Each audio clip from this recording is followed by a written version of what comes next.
Hello, everybody out there, and welcome to another episode of the Talk That Talk Show with me, Barry Holmes.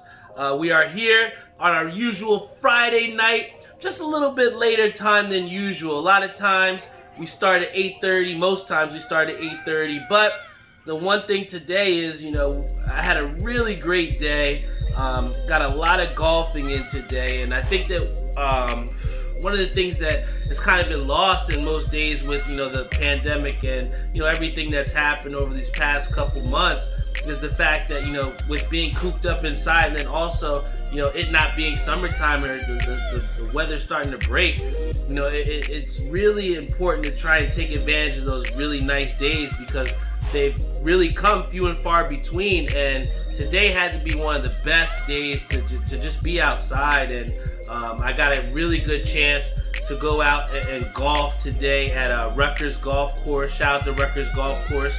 I was really pleased with just how upkeep and just how nice the golf course was, because a lot of times, especially at Raritan Landing where we normally go, it's something that we're very comfortable with. And at first, when I thought about trying to go to a different course, I was a little worried, because I know that within my comfort zone at Raritan Landing, I'm able to go out there and hit the ball nice, and I don't have to be looking forever, and it's that comfort zone. But then to go to a course where you don't know, like I did with that Rutgers University Golf Course, it's definitely one of those things where you got to try and step out of that comfort zone and push yourself. And one of the things that I always did, and especially when you try out a new course, me and Admiral always say you gotta get a golf cart, man, because you're gonna be looking for balls for sure.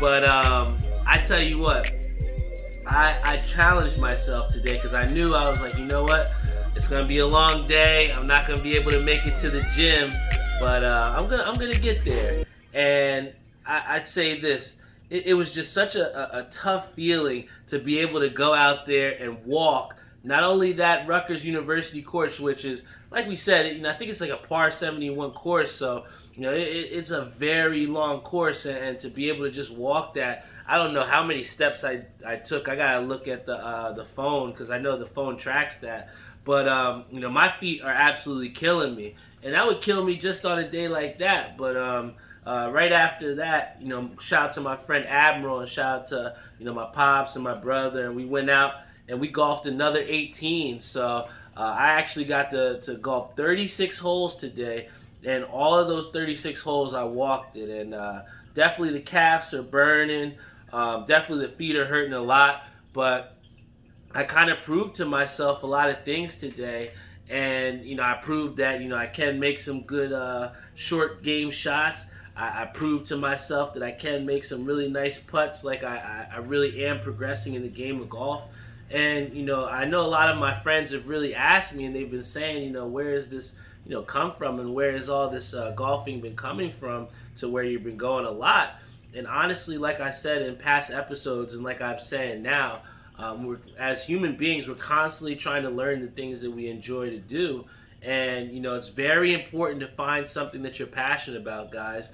I think that especially in times like now, where a lot of our time and our effort and our energy is going into self-advancement, it's going into self-care, and that's super important, especially because I feel like in the priority chain, and I don't want to go off on a whim here, but especially like I said, in times now, self-care seems to be so low on the totem pole for most people that have been grinding. And I know for me myself, where I've been picking up some extra hours with my boy Tim. Shout out to Tim, who's been helping me out with a little under the table type job, the vibes. But I appreciate him for that. But within this continuous grind and trying to advance yourself to that next level, there's a lot of times that your time is spent not given to yourself. And I found a situation, like I said, where today, where my brother and my really good friend Admiral and my dad, they wanted to go golfing, and I knew that it would coincide with this time of this show. But, there's definitely certain times, and I wanted to bring this all back to say this, that, it's very important to keep your responsibilities. But at the same time, there has to be sacrifices made to maintain your self-care. And, I found a time like today where I wanted to exercise, get myself out there, get as much walking in as possible. And, it did extend a little bit later than usual, but I think the main thing that's important is that this show is still going forward. We're still going to have a great show, and it's very important again to make those sacrifices to keep your self-care up there, and to make sure that you're having the best time that you can, because we never know if tomorrow is promised or not. And a day like today where I'm able to go out with my father, with my brother, and my good friend, and we're playing golf till 8:30 when I'm literally looking up at the tee shot and you can see the moon. And I think that it was a very, reflectively, it's one of those things where, I think back to those days in Little League Baseball where, you'd be playing and you might have had the afternoon game, but it extends a little bit late and then they turn the lights on for you. And there was no lights being turned on in the golf. We were just at the 17th and 18th. And, it was just a good feeling to just be out there and lose track of time a little bit. So, I encourage you all out there, especially with some of these, I'm not saying you got to be Tiger Woods, you got to be an excellent golfer or anything. But the main thing I'm trying to say is with some of these, nicer days that are happening, go out there and take advantage of it. If you got your shorty, I know, Lou, you just got engaged, go take your shorty on a walk or go take it to the park or something. See if you guys can go out and maybe see what else is out there for the nice day. I know a lot of people are into hiking. Go on a nice hike or something. I know there's just so much out there for us to do and to enjoy these nice days, especially with the beach, man. I think the beach is going to be a huge thing that I'm going to be looking forward to in some of my days off coming up. So definitely get some time out there. My boy Lou said Barry out here with the arms out. Yo, I came fresh out the shower, man. It's very important for me to keep time and to deliver this show. So I didn't get a chance to come through with the wardrobe, man. So hopefully you can bear with me, bro. But I tell you what, another thing that I've been really happy about, and I have to tell you all that I'm really glad to say, is that I did drop my OG11s. And in the span of, I'd say, a day and a half, we were able to get another sellout, guys. Thank you so much. I had a lot of people that supported on this shirt. And, the main thing that I wanted to get across about this shirt release is, I wasn't surprised that it was going to sell out.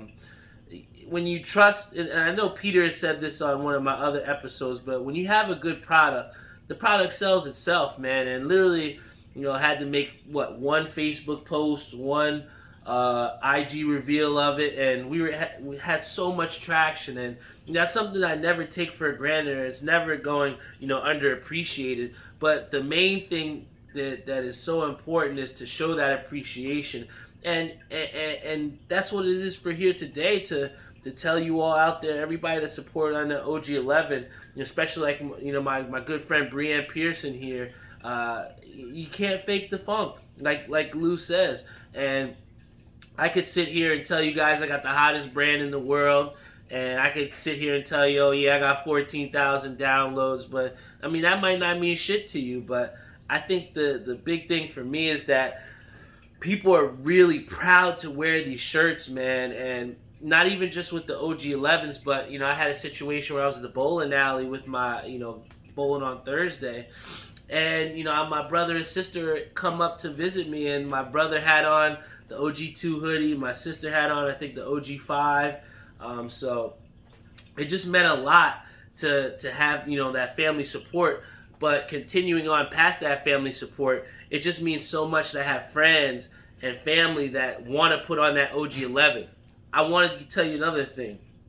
My boy Stephen Baum, he almost had me in tears, bro, because I bought he got an OG11 from me, and he was saying about how on the last drop on the OG10, he really wanted to celebrate and he wanted to put the shirt on like everybody else. But what he said was he was going to leave his in plastic. because he said one day that shirt is gonna be worth something. And it's one thing when somebody says that to you, but it's another thing when you know that person means it.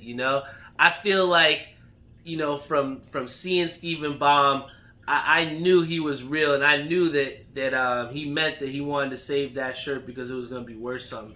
And it's not just Stephen Baum. I know Jose has done that with a couple of his shirts in the past, but it's so humbling to feel the belief that someone like Steve has, or that other people have, not only to just not take the shirt out of the plastic, but also for other people that do want to wear the shirts and happily explain. I mean, me and Say went to Hat Club the other day, and he was so happy to rock his OG11 going into the Hat Club. And like I said, it was it's just anytime someone has a shirt on, and even Brienne said it. She was like, I'm not exactly a big person from Jersey, but I'll still take a shirt, and like, I wanted her. She was gonna just have it raffled off, but I wanted her to be able to wear the shirt because it means more to me. I'd rather keep the shirt than to just sell some shirt just to make money. Like when I make these shirts, I'm not making I'd say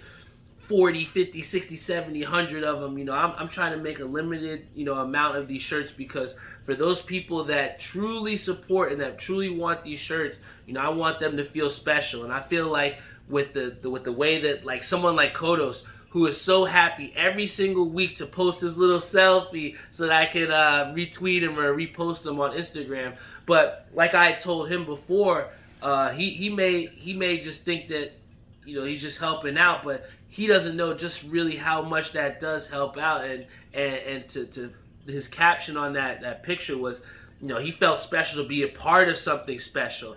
And that I can't tell you just how motivated that can make you, or just how special that makes me feel, that the things that I put my blood, sweat, tears, my heart, my soul into, and people are gravitating towards it. And not just my good friends. Like, guys, we're over 14,000 downloads. I remember when I could barely just get 100 views on Facebook. So the progression is there. And I think that, and what I say also about with the OG11, what I want to bring back to this is the fact that I actually had my really good friend Carl, on the other hand, who straight up told me, is like, that everybody, when they're having their own brands, they're going to have their Jordan 11. And, he's like, for you, this is your Jordan 11. So he was pretty much telling me that he wasn't a fan of the shirt. And that's okay. I think that you can't have a friend, or you can't have friendships with people that tiptoe around just being upfront with you, being honest with you. It meant more to me to have Carl tell me straight up, like, yo, I support you, it's dope, but, I'm just not fucking with your shirt right now. And that's cool with me, you know what I'm saying? Because I know that Carl's still going to tune in. I know that when there's a drop that he really wants, he is going to support. So, the main thing I want to also say with that is just, when you have friends out there, don't be afraid to be honest and to keep it real with them, because that's what friendship is all about. That him telling me that, he didn't like the shirt so much but still wanted to support, that meant something more to me. And that just meant that regardless of whether people, and some people are not going to always like what you put out there, or compared to some of the other things that you've had, but that cannot and it cannot restrict you from doing the things that you want to do. And for me, with this drop, I wanted to do something completely different, something really creative, off the wall thing that I've never done before. And to be able to say that, to build off an idea where, my favorite thing in art class, whether it was in college appreciation of art, or whether I was in high school, my favorite thing was to make collages. I still have a couple collages upstairs in my room. But, I bring this all back to say that, I had a vision with Tim. We executed this vision, and to be able to go forward with my own creativity and not succumb to what everybody else wanted the OG11 to be, or what my expectation, or what other expectations of this shirt was.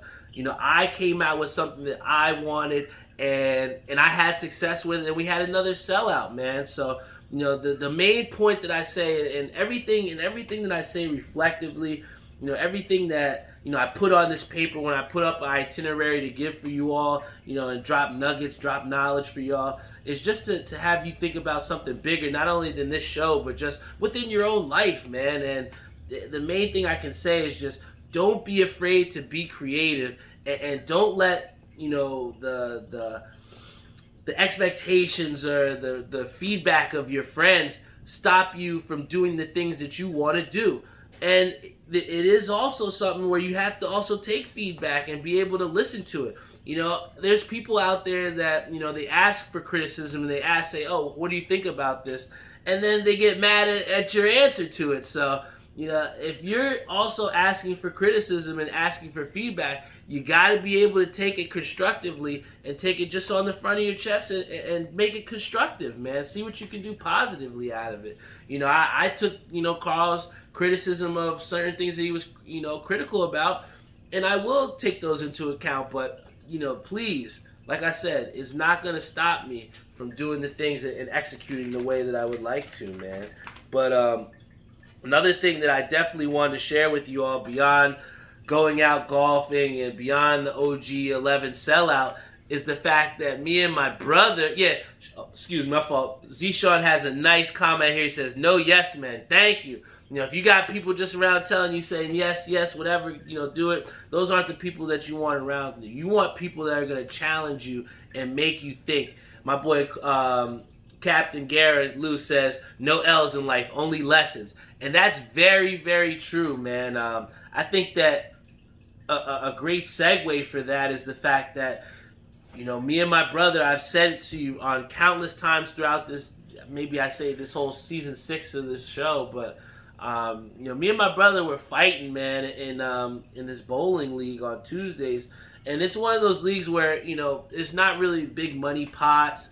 There's not the extracurriculars of normal bowling alley stuff. It's just really you come out there and you bowl and you kick somebody's ass or you get your ass kicked, man. And I think that it's been so humbling to, like I said, have times where you shoot 689 and somebody comes out and shoots 760 and blows your doors off, man. I can't speak to just how much of it's made me a better bowler, and I really truly appreciate the opportunity of being in that league and seeing it grow as well too, before the pandemic and then also beyond the pandemic. I mean, to say that now moving out of that league to a summer league of, now you have 30 different people.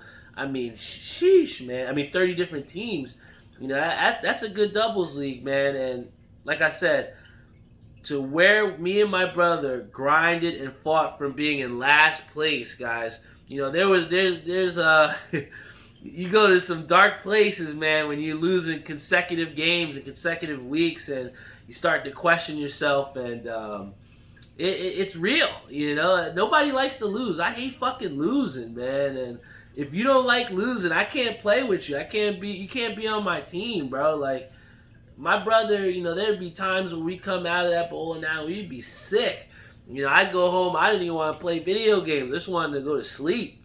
And the time that I can go home from getting my ass kicked and just be happy, hunky-dory about it, that's the day that I can't fucking bowl anymore, man. I'm telling you, anytime that I'm going to be in some type of competitive sport, you're going to get 100% of me, and I care about it. If you kick my ass, I'm going to be tight, and I'm going to try and come back and beat you the next time. So to go to the places where me and my brother went this season, were challenged, and to be able to say that we came out at the end of this league in third place, that is probably one of the biggest accomplishments over, maybe even being in a college sport or making the college team as a walk-on.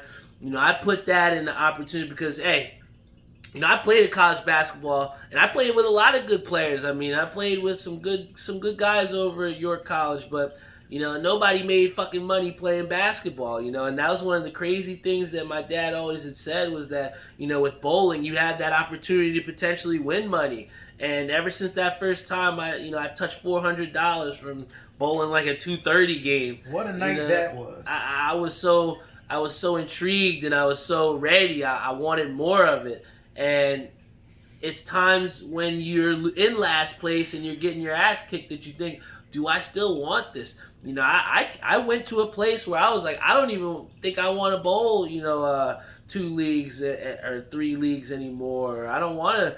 I've been at times in Woodbridge where I said, I don't even want to come back to that bowling alley, man, just because of the despair and just the overall just shitty feelings that you'd have. I mean, it's tough, man, but be able to fight back with my brother and to get third place and to cash out, to be able to walk in the bowling alley and say, damn, we about to get maybe a stack or something, It never ceases to amaze me just what can happen when you put 100% of yourself into it. And, my brother, he came out and he absolutely dominated for these past 3-4 weeks. There was times where, like I said, I rolled 689 and get my ass kicked by somebody, and my brother didn't say shit. He just came up there and just kept bowling, man. And it's those types of people around you, those types of teammates that can elevate you.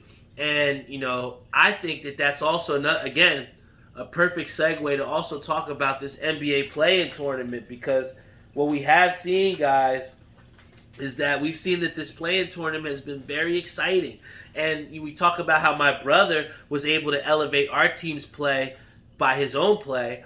I think that we have the playoffs here, and you have a lot of key matchups that may be contingent on these play-in games. I think that not a lot of people respected Indiana nor Washington. I believe Washington won that one, but I don't think that a lot of people are giving Washington a chance against, I think, Philadelphia it is. And I don't think that people are honestly, whoever wins against this Warriors or Memphis Grizzlies matchup, I don't think that anybody really really gives them a chance to win against maybe a Utah Jazz or one of those top teams. But I think overall that what we have seen is that the NBA hit it right on the head with these NBA play-in games, because what we saw is that you had 20 different teams that had a chance to try and get into this play-in tournament coming down to the last 2 games of the season. And I think that's the worst part, is when you're in this this limbo stage, or you're that the season's over, you have nothing to play for. So what do you have motivated to go out there and be a professional? And some people can get motivated to do that, but majority of others, they just let the situation and let the times, affect the effort level that comes out there in those latter games. But what the play-in tournament has done has elevated the play of all these teams going down to those last games. I mean, to think that LeBron James had to play in a play-in game and could have potentially been out is ludicrous, man. But it's a possibility now.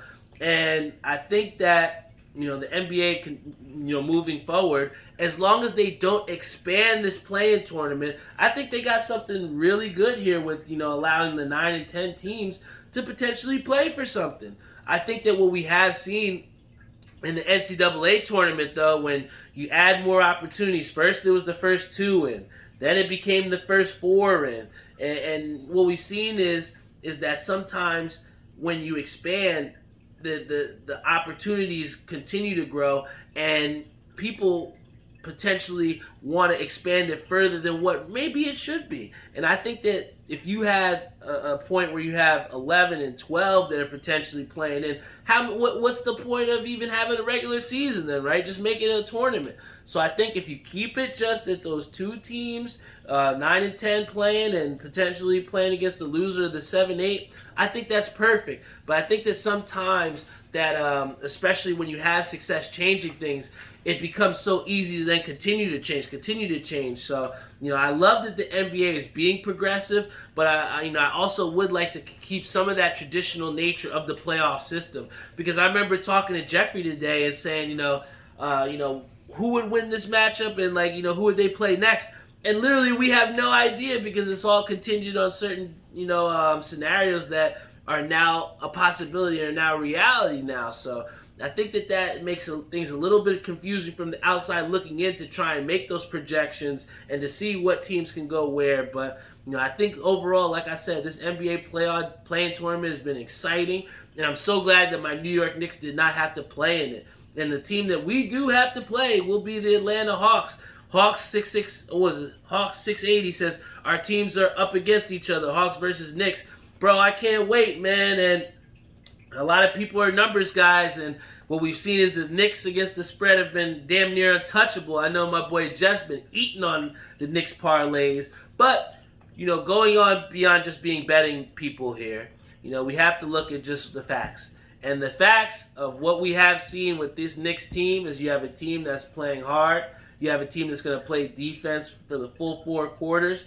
And you have a team that sometimes struggles to score. So, when you put all those things into account, what it really comes down to is the fact of, a lot of these teams, moving forward and moving longer into playoff time is that they're going to be leaning on this playoff experience, right? And when you look at this Knicks team, you have a team of guys that really don't have that playoff experience to try to fall back on. And that could be a gift and a curse. And I think that, for me personally, not speaking as a Knicks fan, I think that the fact that the Knicks don't have too much playoff experience doesn't really factor into them, because you still have Derrick Rose. You still have Taj Gibson out there who's played some big-time playoff series too. You have those veterans, maybe like Alex Burke, because he hasn't played considerable minutes, but he has had some playoff experience.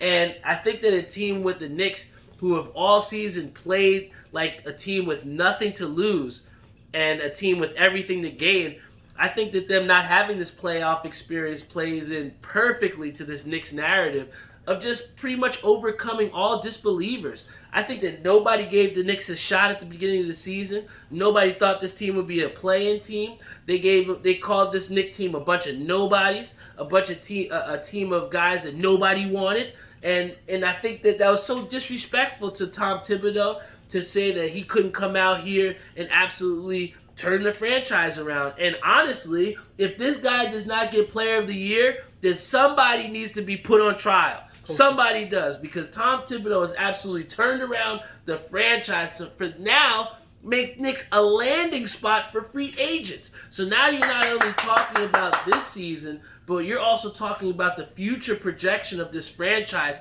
has been tremendously uplifted by Tom Thibodeau, man. And that same thing of how he's uplifted this team to being a playoff team is the same way you have to depend on him and to think that he will have this Knicks team ready to beat a Hawks team that hasn't beat them all regular season, to beat a Hawks franchise that hasn't beat the Knicks in a playoff series in 2 attempts. Now, I know Trae Young is, different, and I know someone says Bogey's the X Factor, Bogdanovich, oh, yeah, he's good. But, at the end of the day, the Knicks and the Atlanta Hawks, in a way, kind of parallel each other because they're both teams that are semi on crossroads. You had people at times calling for John Collins to be traded. You had a turmoil where the coach gets fired mid-season. I think that the Hawks also are a team that are just as young potentially as the Knicks, and they're a team also with nothing to lose. But when you look at these two teams and how they're built, the Atlanta Hawks are built on scoring. They're going to score the basketball. And on the other end of the spectrum, the Knicks are built to defend the basketball. And when I have to look and put these two teams together, I have to believe in consistency. And what consistently that these two teams have shown me is that Atlanta is very contingent on Trae Young. And if they fall in love with that three-point shot, if they do not make those perimeter shots, they are a very beatable team. On the other end of the spectrum, when the Knicks are not playing top-notch defense and their offense is lagging, then they're definitely a beatable and a vulnerable team. So it's really going to be a war of attrition in this series. And, I've been talking shit to Theo and some of these Hawks fans. I'm saying we're gonna blow him out. I don't think it's gonna be a sweep, but I do think we're gonna win. But you have to respect that Atlanta Hawks team. And even though, like I said, we haven't lost them all season, those games were close, man. And I think that if the Knicks come out here with this false sense of hope that, we accomplished everything that we wanted to and we made the playoffs and we exceeded these expectations, it can get very easy to then be content. This New York Knicks team cannot be content with being a 4 seed in the playoffs. If they come into Madison Square Garden thinking they can walk out and beat the Hawks, the Knicks will get scraped by 20. But if the Knicks can come in, focused like Tom Thibodeau has had this team focused, and they can come play in defense, then Atlanta doesn't have a shot in this in this playoffs, man. And then we're gonna be looking forward to maybe a Knicks Brooklyn Nets matchup, man. But talking about stepping out of our comfort zone again, guys. One of the things that I've been known for is a beer review, and I have always had the beer review. But, one of the things that Kodo showed me is that there are other good things out there. And surprisingly, I didn't think that the seltzers were that good, but I've been shocked that I was at the bowling alley and I ordered a seltzer. I couldn't believe it. I was like, what am I doing? I actually like this shit.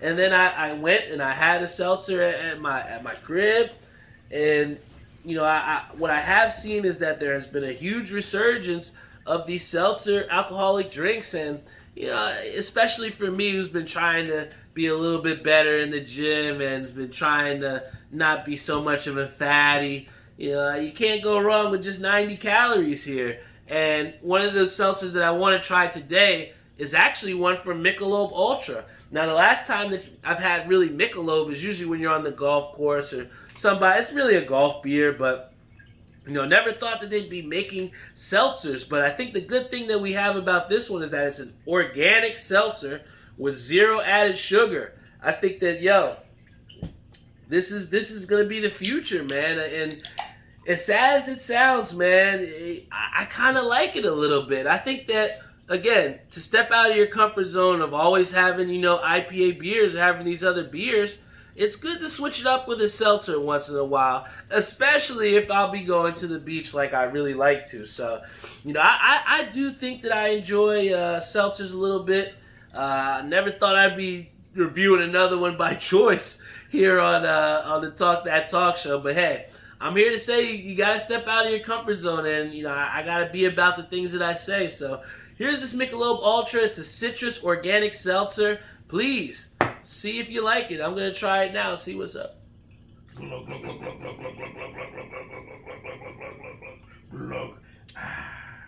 That's pretty good.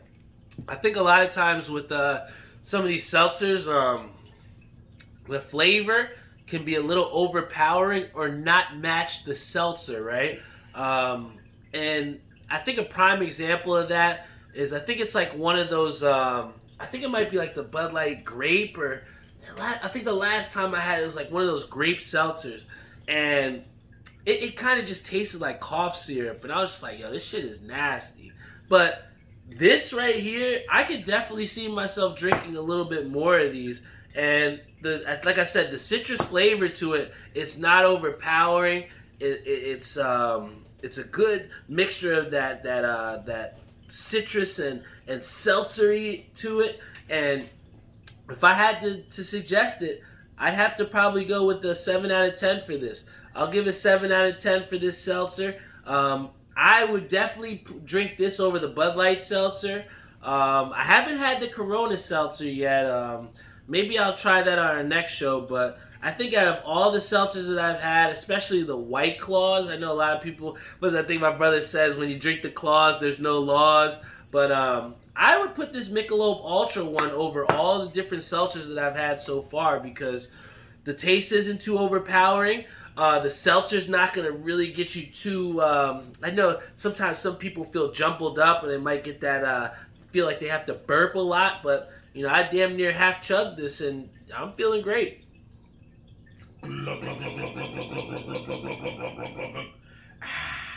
Yeah, man, that's pretty good.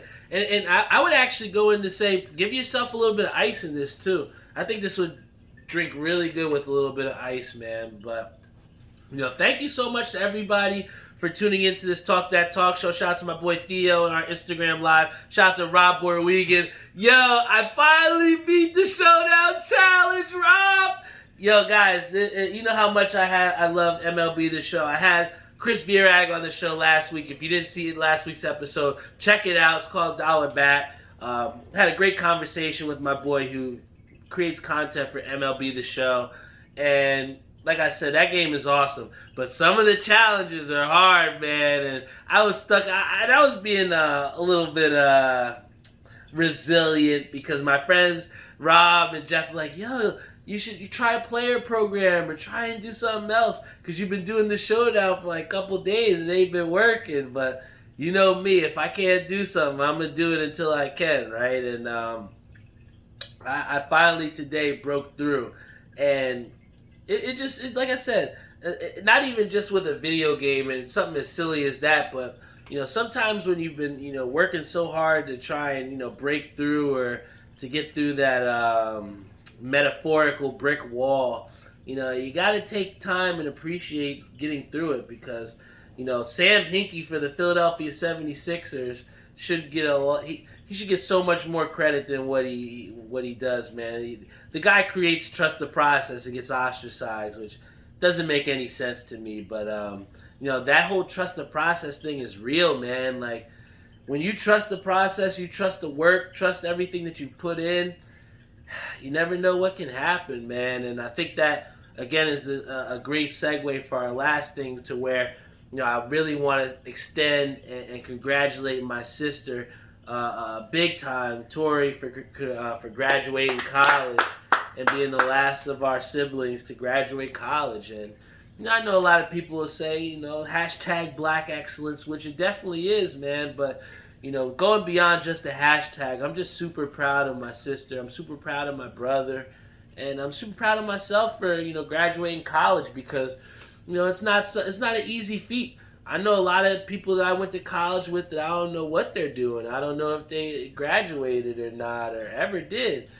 And not to say that college is always the right path because I have people like my boy Jeff out there that are doing great things without a college degree. And, that's very well true. But I think that when you do graduate from college, it just gives yourself way more opportunities, and I wish that were a little bit true right now for myself where things are very difficult, but just think about how difficult it could be also without that degree too. So I'm just super proud that again my sister graduated doing something that she wanted to do, graduated from a historical black college like Morgan State.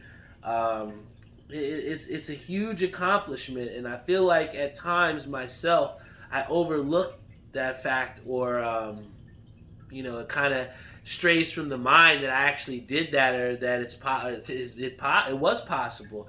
But I think that if Tori, I think she did say that she was tuned in, but I remember Tori, I think my mom or somebody had said that my sister was reluctant on walking because of the whole experience, but I know the day before my graduation day, I could barely sleep, man. It was just one of those like culmination things, and it's one of those very few things that happens in your life, man, where everything that you've grinded for and you work so hard in high school, you work so hard in middle school, you play around in college, you get into some shit, but ultimately, college is just such this great learning experience, and I've met so many great people. I mean, Admiral, who I golfed with today, is one of my great friends from college. Literally met him moving in sophomore year. And so, there's so much special things that happen through college and a lot of opportunities that can happen beyond, getting that degree. But the process to actually getting to that point, and like I'm saying, that night before where I could barely sleep, but you wake up the next morning, you put your suit on. I know my sister put her dress on. You got your satchels, and it's a special feeling, man. And everybody out there that did graduate college as well too, man. Don't take for granted that degree, and don't take for granted the work that you put in to get to that point, man. And like I said, I'm just super proud of my sister, and I'm a little sad she's not gonna be coming back home. She's gonna be staying, in Maryland. But at the end of the day, you gotta be able to leave the nest and to do the things that you want to do. And I'm just so proud of my sister, man. And again, for everybody else out there that has those younger siblings, I know sometimes you guys might butt heads, but your younger sibling may not be graduating college, but whatever their feat is, or whatever they're passionate about, or any type of accomplishments that they have, don't be afraid to tell them how proud you are of them, and to give them that accolation, and to give them that satisfaction that they've worked hard for. Because I think that life's hard enough, especially when you're doing it by yourself. So to have family members that back you and that show their appreciation for the work that you put in, it's very undervalued and it's very underappreciated. So whoever you have out there, whether it's your younger brother, younger sister, big brother, big sister, uncle,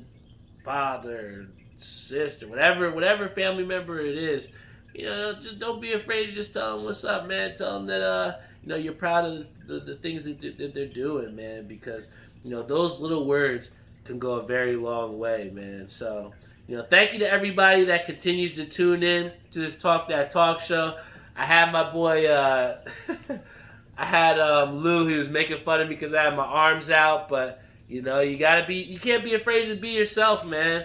I'm not afraid to wear sandals with no socks, and I'm certainly not afraid to have the arms hang out a little bit, even when you've been working out a little bit. Ugh.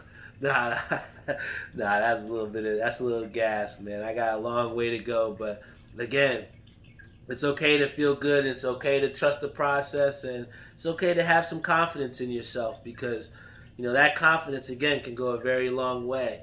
Shout out to Air We Are, helping people to get their heating and air conditioning needs. My boy Jeff Galata doing big things. Shout out to my boy Savion Gaynor over at Skydye Socks. That's my guy, man. We had a huge cash in. We were able to scoop a big drop from, was it ECAP City? And, it's awesome, man. I enjoy, our little adventures that we take, whether we're going to Patterson or going to Hat Club or now T-Neck. But, Say's a very good friend of mine, and you got to support your friends when they got businesses, and especially when they do good business. So I just called him today and told him I need some new socks. I've been wearing the same, gray, pink, and orange tie-dye ones for a little bit. So, everybody else out there, hit up Say, too, to get some new socks from him as well, too. Also want to give a shout-out to Joe Snow and Maria over at New York Life, helping people to get their financial freedom every single day. And then, finally, got to give a big shout out to my boy Tim over at Ink Parlor. I wouldn't have been able to sell out the OG11s if it wasn't for him doing hard work for me, and constantly pushing me to get sizes to him, trying to get the funding right, and making sure we're staying on task for these different releases that we're trying to do. So, it's people like that you definitely want in your corner, and I appreciate him heavily. So, Ronnie hit me up asking, my boy Halfley hit me up. So guys, if you are constantly hitting me up about how you can get merchandise and how you can make your own shirts, hit up Tim directly over at Ink Parlor, alright? He's done great work for me, and he'll do great work for you too. But that does it for this show, for this week. Thank you so much for being patient with me, and for those loyal fans and viewers that stayed up to 9:30 to come check out this Talk That Talk show. We'll be back to regularly scheduled programming next week at 8:30. It's been a long day. My feet hurt. I'm tired, but it's very important to me that regardless of what I'm feeling, I still got to come out here and deliver this show for you all. And that's what I said I was going to do. And that's what I'm going to do to the end of time, until I can't breathe no more. So this is the Talk That Talk show. I love you all. Keep tuning in. Thank you all, whoever's downloading and tuning in from outside of New Jersey. Wouldn't have gotten to over 14,000 downloads in over There's like 190 different cities that we've been in, streamed and downloaded. So, you guys tuning in Kansas, in Oklahoma, Texas, West Virginia, Ohio. I saw some people in Hawaii. You guys tuning in, continuing to show me that whatever I'm doing here, it means something to you all too, not just myself. So I enjoy this culture that we've established, and it ain't gonna stop. I got so much more to give to y'all, man. So keep being patient with me, keep believing in me, and the sky's the limit for this show, guys. I love you all, and I'll see you next week.